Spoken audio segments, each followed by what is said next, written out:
આપણું ગુજરાત સાથે હું છું સિદ્ધાર્થ ધોળકિયા। મહત્વના સમાચારથી કરી શરૂઆત। સુરતમાં સામાન્ય વરસાદમાં ફરી પાણી ભરાયું, સ્થાનિકો પરેશાન। જુઓ આ દ્રશ્યો। પ્રથમ નજરે આ દ્રશ્યો ગિરનાર કે પાવાગઢના પગથિયા પરથી પાણી વહેતું હોય તેવા નયનરમ્ય દ્રશ્ય લાગશે, પરંતુ અહીં એવું જરા પણ નથી। આ દ્રશ્યો મુશ્કેલી, આફત અને હેરાનગતિના દ્રશ્યો છે।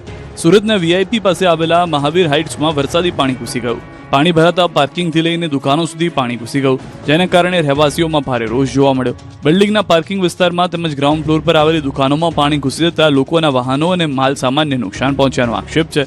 મહત્વનું છે કે હજુ સુરતીઓ ખાડીપુરનું દુઃખ ભૂલ્યા નથી, ત્યાં ફરી એકવાર ઘાવ તાજા થઈ ગયા છે। મોટી સંખ્યામાં સ્થાનિકો મહાવીર હાઇટ્સ બહાર એકઠા થયા હતા અને તંત્ર સામે રોષ વ્યક્ત કર્યો હતો। સ્થાનિકોના જણાવ્યા મુજબ દર ચોમાસામાં સામાન્ય વરસાદ પડતા જ અહીં પાણી ભરાઈ જાય છે। પાણીના યોગ્ય નિકાલની વ્યવસ્થા ન હોવાને કારણે રહેવાસીઓને ભારે હાલાકીનો સામનો કરવો પડે છે। આક્ષેપ છે કે અનેક વખત સુરત મહાનગરપાલિકાને રજૂઆતો કરવામાં આવી છે, છતાં આજ દિન સુધી કોઈ કાયમી ઉકેલ લાવવામાં આવ્યો નથી। રહેવાસીઓ, બિલ્ડર અને સુરત મહાનગરપાલિકા બંને સામે રોષ વ્યક્ત કરતા જણાવ્યું કે એકબીજા પર જવાબદારી ઢોળવાને બદલે સમસ્યાનો કાયમી ઉકેલ લાવવામાં આવે। સુરતનો વેસુ વિસ્તાર પણ પાણી, રસ્તા પર નદી જેવા દ્રશ્યો। સુરતમાં મેઘરાજાની એન્ટ્રી સાથે જ પાણી ભરાવાની સમસ્યા ફરી સામે આવી। થોડા જ વરસાદમાં શહેરના વેસુ વીઆઈપી રોડ વિસ્તારમાં પાણી ભરાઈ જતા શ્યામ મંદિર તરફ જવાનો માર્ગ બંધ થઈ ગયો।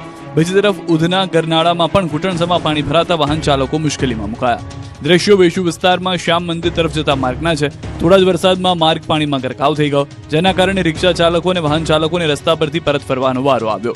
અચાનક પાણી ભરાઈ જતા વાહન વ્યવહારને પણ અસર પહોંચી હતી। સ્થાનિકોમાં ચર્ચા છે કે યોગ્ય ગટર વ્યવસ્થા કર્યા વગર થયેલી કામગીરીના કારણે દર વર્ષે આવી જ સ્થિતિ સર્જાય છે। લોકોનું કહેવું છે કે વેસુ વીઆઈપી રોડ જેવા વિકસિત વિસ્તારમાં વરસાદી પાણીના નિકાલ માટે મજબૂત અને મોટી ડ્રેનેજ વ્યવસ્થા ઊભી કરવામાં આવે તો આ સમસ્યાનો કાયમી ઉકેલ આવી શકે છે। બીજી તરફ વહેલી સવારથી સુરતમાં મેઘરાજાએ તોફાની બેટિંગ શરૂ કરી। થોડા જ સમયમાં શહેરમાં 2 ઇંચથી વધુ વરસાદ નોંધાયો। ભારે વરસાદને કારણે ઉધના ગરનાળામાં પણ ઘૂંટણસમા પાણી ભરાઈ ગયા। ગરનાળામાં પાણી ભરાતા વાહન ચાલકોને ભારે હાલાકીનો સામનો કરવો પડ્યો। વરસાદી પાણીના કારણે શહેરના અનેક વિસ્તારોમાં જનજીવન પર અસર જોવા મળી હતી।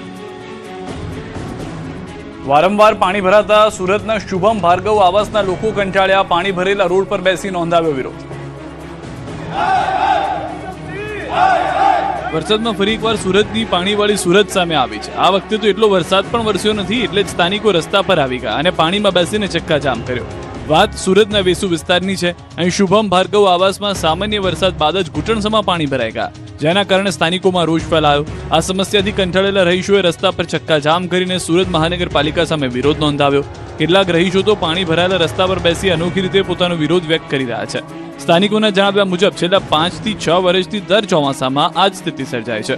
થોડો વરસાદ પડતા જ સમગ્ર વિસ્તાર પાણીમાં ગરકાવ થઈ જાય છે અને ઘરો સુધી પાણી પહોંચી જાય છે। અનેક વખત સુરત મહાનગરપાલિકામાં લેખિત અને મૌખિક રજૂઆતો કરવા છતાં આજ દિન સુધી કોઈ કાયમી ઉકેલ આવ્યો નથી।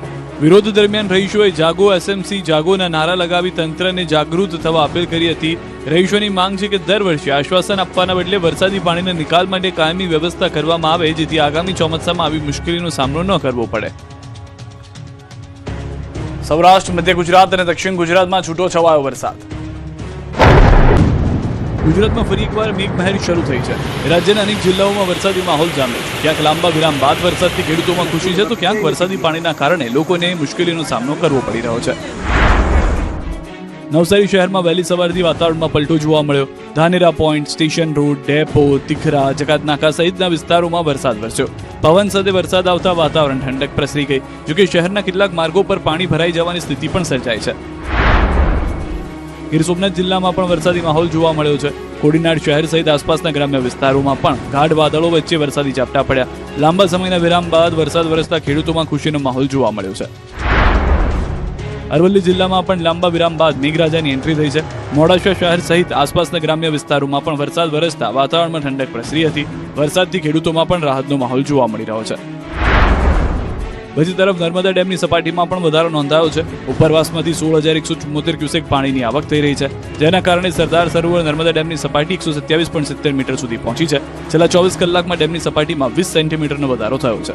રાજ્યના વિવિધ વિસ્તારોમાં વરસાદી માહોલને પગલે ક્યાંક ખેડૂતોમાં ખુશી છે, તો ક્યાંક શહેરી વિસ્તારોમાં પાણી ભરાવાની સમસ્યા સામે આવી રહી છે। ખાડીપુર બાદ મહાનગરપાલિકાની લોકોને મોટી રાહત। 147 કરોડના વેરા માફીનું પેકેજ જાહેર। સુરતમાં ખાડીપુર બાદ મહાનગરપાલિકાએ અસરગ્રસ્તો માટે મોટી રાહત જાહેર કરી છે. પૂરગ્રસ્ત 3,54,000 થી વધુ મિલકતોને 147 કરોડ રૂપિયાના વેરા માફી પેકેજનો લાભ મળશે. રહેણાંક મિલકતોની સાથે વેપારીઓને પણ આ યોજનામાં સામેલ કરવામાં આવ્યા છે. સુરતમાં તાજેતરમાં આવેલા વિનાશક ખાડીપુરે અનેક પરિવારો અને વેપારીઓને ભારે નુકસાન પહોંચાડ્યું હતું. અનેક વિસ્તારોમાં ઘરોમાં પાણી ઘૂસી જતા ઘરવખરી બરબાદ થઈ હતી, જ્યારે દુકાનો, ગોડાઉન અને નાના ઉદ્યોગમાં પણ લાખો રૂપિયાનો માલસામાન નષ્ટ થયો હતો. આ પરિસ્થિતિ વચ્ચે સુરત મહાનગરપાલિકાએ પૂર અસરગ્રસ્તો માટે મોટી રાહત આપવાનો નિર્ણય લીધો છે. મનપાની સ્થાયી સમિતિ 147 કરોડ રૂપિયાના વેરા માફી પેકેજને મંજૂરી આપી છે. હવે આ પ્રસ્તાવ અંતિમ મંજૂરી માટે સામાન્ય સભામાં રજૂ કરવામાં આવશે. આ યોજના હેઠળ કુલ 3,54,600 જેટલી રહેણાંક અને બિન રહેણાંક મિલકતોને લાભ મળશે, જેમાં 3,04,100 રહેણાંક મિલકતોનો સંપૂર્ણ મિલકત વેરો માફ કરવામાં આવશે. આ માટે મનપા અંદાજે 113 કરોડ રૂપિયાની રાહત આપશે. પૂરના કારણે અસરગ્રસ્ત વેપારીઓ માટે પણ રાહત જાહેર કરવામાં આવી છે. 50,500 જેટલી બિન રહેણાંક મિલકતોને પણ વેરા માફીનો લાભ મળશે. જોકે માત્ર બેઝમેન્ટ અને ગ્રાઉન્ડ ફ્લોર પર આવેલી કમર્શિયલ મિલકતોને જ આ યોજનાનો લાભ મળશે. મનપા દ્વારા મિલકત વેરા ઉપરાંત યુઝર ચાર્જ, સફાઈ ચાર્જ અને શિક્ષણ ઉપકરમાં પણ નિયમ મુજબ રાહત આપવામાં આવશે. પૂર બાદ ઊભી થયેલી ગંદકી અને આર્થિક નુકસાન વચ્ચે આ નિર્ણયથી અસરગ્રસ્તોને મોટી મદદ મળશે. રાજકોટના લોકોને મળશે પોપટપરા ગરનાળામાં ભરાતા પાણીની સમસ્યાથી છુટકારો. રાજકોટના પોપટપરા અંડરબ્રિજ દર વર્ષે વરસાદી પાણી ભરાવાની સમસ્યાથી હવે લોકોને રાહત મળવાની આશા છે. મનપાએ પાણીના નિકાલ માટે એક્શન પ્લાન તૈયાર કર્યો છે. દર વર્ષે થોડો વરસાદ પડતા જ પોપટપરા અંડરબ્રિજમાં પાણી ભરાઈ જાય છે. પાણીનું સ્તર સતત વધી જતા રસ્તા પર વાહન ચાલકોને મુશ્કેલીનો સામનો કરવો પડી રહ્યો છે અને કેટલીક વખત વાહનો તણાઈ જવાની સ્થિતિ પણ સર્જાય છે, જેના કારણે તંત્રને અંડરબ્રિજ બંધ કરવાની ફરજ પડે છે. આ સમસ્યાના કારણે આસપાસની સોસાયટીઓમાં પણ વરસાદી પાણી ભરાઈ જતા સ્થાનિકોને ભારે હાલાકી ભોગવવી પડે છે. હવે આ સમસ્યાના કાયમી ઉકેલ માટે મનપાએ એક્શન પ્લાન તૈયાર કર્યો છે. પોપટપરા રેલવે લાઇનની બંને બાજુ રેલવેની જગ્યા આવેલી છે, જ્યાંથી પાઇપલાઇન નાખવા માટે મનપા દ્વારા રેલવે વિભાગ પાસે મંજૂરી માંગવામાં આવી છે. આ અંગે રાજકોટ મહાનગરપાલિકા દ્વારા રેલવેને પત્ર વ્યવહાર કરવામાં આવ્યો છે. મંજૂરી મળ્યા બાદ વરસાદી પાણીના યોગ્ય નિકાલ માટે પાઇપલાઇનની કામગીરી હાથ ધરવામાં આવશે. જો આ યોજના અમલમાં આવે તો દર ચોમાસામાં પોપટપરા અંડરબ્રિજમાં સર્જાતી પાણી ભરાવાની સમસ્યાથી વાહન ચાલકો અને સ્થાનિકોને મોટી રાહત મળી શકે છે. 22 જુલાઈથી જામશે વરસાદી માહોલ, અંબાલાલ પટેલની આગાહી. તારીખ 22મી જુલાઈ આસપાસ એક મજબૂત સિસ્ટમ બની રહી છે. ગુજરાતમાં ફરી એકવાર વરસાદી માહોલ જામવાનો છે. હવામાન નિષ્ણાત અંબાલાલ પટેલે 22 જુલાઈથી વરસાદી માહોલ રહેવાની આગાહી કરી છે. ખાસ કરીને ઉત્તર, મધ્ય અને દક્ષિણ ગુજરાતમાં આગામી દિવસોમાં સારા વરસાદની શક્યતા વ્યક્ત કરવામાં આવી છે. રાજ્યમાં કેટલાક દિવસોથી વરસાદનું જોર ઘટ્યું છે, પરંતુ હવે ફરી એકવાર મેઘરાજા સક્રિય થવાના સંકેત મળી રહ્યા છે.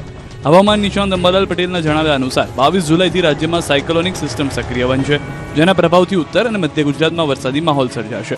ઉત્તર ગુજરાતના ખેડૂતો માટે આ સારા સમાચાર છે. આગામી દિવસોમાં ઉત્તર ગુજરાતના અનેક વિસ્તારોમાં હળવાથી ભારે વરસાદ વરસી શકે છે.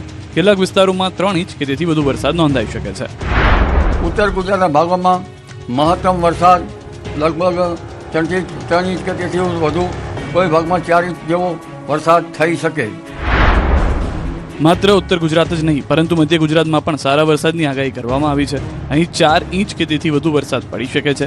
જો સાયક્લોનિક સિસ્ટમ વધુ મજબૂત બનશે તો કેટલાક વિસ્તારોમાં 5 થી 6 ઇંચ સુધી વરસાદ નોંધાઈ શકે છે, જેના કારણે ઉત્તર અને મધ્ય ગુજરાતના અનેક વિસ્તારો જળબંબાકાર બનવાની સંભાવના છે.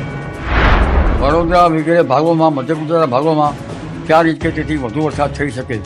જો સિસ્ટમ મજબૂત હશે તો 5 થી 6 ઇંચ જેવો વરસાદ થઈ શકે. દક્ષિણ ગુજરાત માટે પણ ભારે વરસાદની આગાહી કરવામાં આવી છે. ખાસ કરીને 24 અને 25 જુલાઈ દરમિયાન દક્ષિણ ગુજરાતના અનેક વિસ્તારોમાં ભારેથી અતિ ભારે વરસાદ વરસી શકે છે. નવસારી અને વલસાડ જિલ્લામાં 8 થી 10 ઇંચ જેટલો વરસાદ પડવાની શક્યતા અંબાલાલ પટેલે વ્યક્ત કરી છે. અમદાવાદ ફટાકડા ફેક્ટરી બ્લાસ્ટ કેસના પાપી પોલીસની પકડમાં. અમદાવાદના રામોલમાં ફટાકડાની ફેક્ટરીમાં થયેલા જીવલેણ બ્લાસ્ટ કેસમાં પોલીસે મોટી સફળતા મેળવી છે. મુખ્ય આરોપી અને ફેક્ટરી માલિક મેહુલ ડોડિયાની ધરપકડ કરવામાં આવી છે. તેની સાથે તેની માતા અને પાર્ટનરની પણ ધરપકડ કરવામાં આવી છે. આ ઘટનામાં પોલીસે મુખ્ય આરોપી અને ફેક્ટરી માલિક મેહુલ ડોડિયાને સાબરમતી વિસ્તારમાંથી ઝડપી પાડ્યો. તેની સાથે ફેક્ટરીના સંચાલનમાં સંકળાયેલા તેની માતા રમીલાબેન ડોડિયા અને પાર્ટનર સાદિકની પણ ધરપકડ કરવામાં આવી છે. અમદાવાદ પોલીસના જણાવ્યા મુજબ ત્રણેયની ભાગીદારીથી ફેક્ટરીનું સંચાલન થતું હતું. 3 અલગ અલગ શેડમાં ફટાકડાનું ઉત્પાદન કરવામાં આવતું હતું. ફેક્ટરીને 4 માર્ચ 2026ના રોજ બંધ કરવામાં આવી હતી, પરંતુ છેલ્લા લગભગ 20 દિવસથી ફરી ગેરકાયદે શરૂ કરવામાં આવી હતી. એટલું જ નહીં, ફેક્ટરીમાં દારૂગોળાનો જથ્થો પણ 15 કિલોગ્રામ કરતાં વધારે હતો. પ્રાથમિક તપાસમાં સામે આવ્યું છે કે ગણેશ મહોત્સવને ધ્યાનમાં રાખીને મોટા પ્રમાણમાં ફટાકડાના ઓર્ડર મળ્યા હતા. આ ઓર્ડર પૂરા કરવા માટે દાહોદ જિલ્લાની સંજેલી વિસ્તારની શ્રમિકોને કામ પર લાવવામાં આવ્યા હતા. જોકે આ શ્રમિકોનો કોઈ વીમો લેવામાં આવ્યો ન હોવાનું પણ તપાસમાં સામે આવ્યું છે. પોલીસે જણાવ્યું કે બ્લાસ્ટ સમયે મેહુલ ડોડિયા ફેક્ટરી પર હાજર હતો, પરંતુ દુર્ઘટનાના કારણે ફરાર થઈ ગયો હતો. પોતાની માતાને હોસ્પિટલ